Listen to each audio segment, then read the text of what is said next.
ചാഴൂർ ശ്രീ പഴയന്നൂർ ഭഗവതി ക്ഷേത്രത്തിൽ ഉത്സവം ആഘോഷിച്ചു. അന്നദാനം, വൈകിട്ട് ഗ്രാമപ്രദക്ഷിണം, കാഴ്ചശീവേലി, പഴുവിൽ രഘുമാരാരുടെ നേതൃത്വത്തിൽ പാണ്ഡിമേളം എന്നിവ നടന്നു.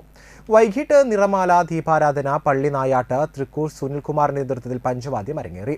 പഴുവൂർ ദേവസ്വം ഓഫീസർ PU നന്ദകുമാർ, ക്ഷേത്രോപദേശക സമിതി president Lohithashan, secretary M Haridas, treasurer TS Sudheer, joint secretary Madhusoodan എന്നിവർ നേതൃത്വം നൽകി.